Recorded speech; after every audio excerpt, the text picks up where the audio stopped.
This lecture is an introduction to drug receptor families, and I will be covering briefly ligand-gated ion channels, G-protein coupled receptors, enzyme-linked receptors, and intracellular receptors. Let's begin by looking at ligand-gated ion channels. These are receptors that are found on cell membranes that are coupled to ion channels. These are protein structures that permit ions such as sodium or potassium or chloride to move from the outside to the inside or from the inside to the outside of the cell.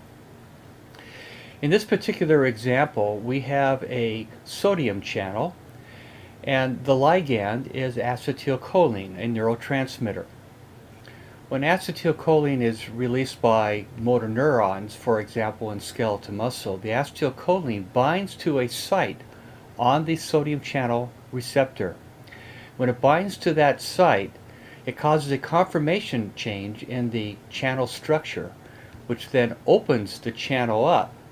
And when it opens the channel up, sodium then is able to pass from outside the cell to the inside of the cell.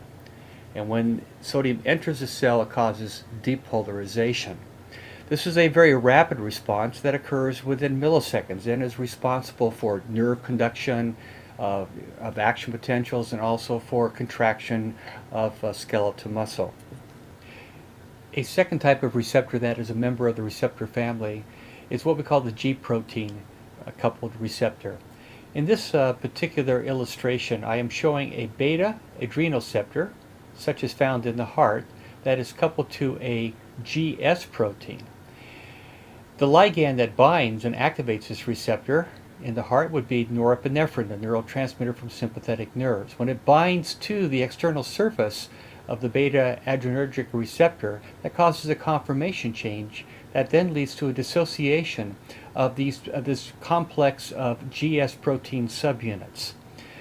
And this is triggered by binding of GTP to the alpha subunit and the release of GDP.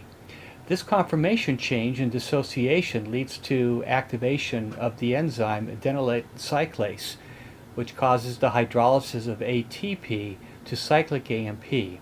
And cyclic AMP then is a second messenger that then elicits a number of other effects in the cell, and in the case of the heart, this will lead to an increase in the force of contraction. This response, that is GS protein coupled, is very rapid. It occurs in a matter of seconds. In fact, there are multiple types of G proteins that are very important in pharmacology. We have the GS proteins that I just talked about. For example, these are found in the heart, and ligands such as epinephrine and norepinephrine will bind to these GS proteins and stimulate the increase in cyclic AMP. We also have a GI protein, and these are inhibitory G proteins, and these are coupled to receptors that when ligands such as acetylcholine or adenosine binds to them, it causes an inhibition of the formation of cyclic AMP. And finally, there's a third type of G protein that we call the GQ protein, and these are receptors, coupled receptors that activate inositol triphosphate, or the IP3 pathway. These are found in blood vessels, for example, as well as in the heart and many other tissues.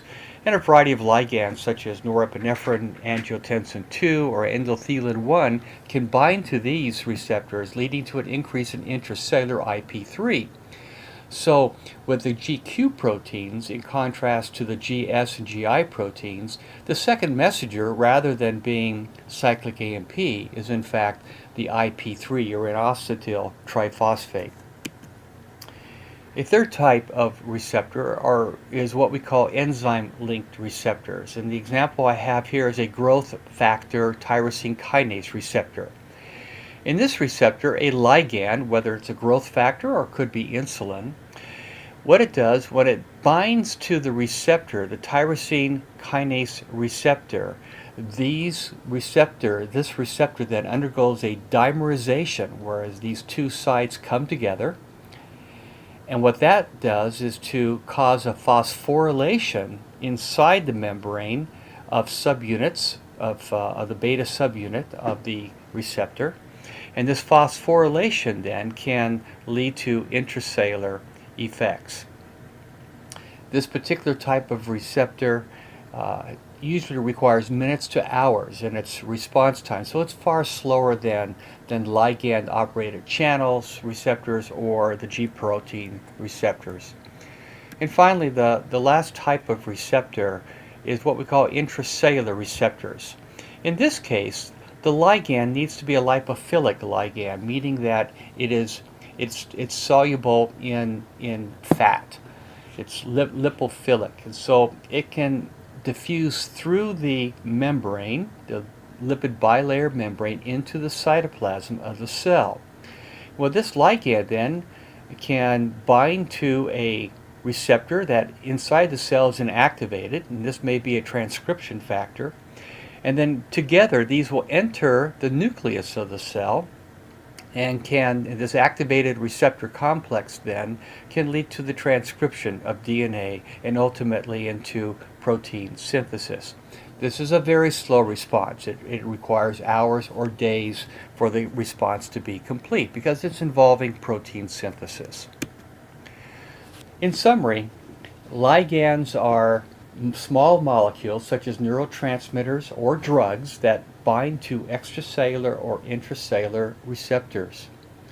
And the activation of these receptors initiates a sequence of intracellular events, and that can be ion movement, it can be the production of second messengers like cyclic AMP or IP3, it can involve enzyme activation, it can involve protein synthesis. And these intracellular events then will then produce an intracellular response.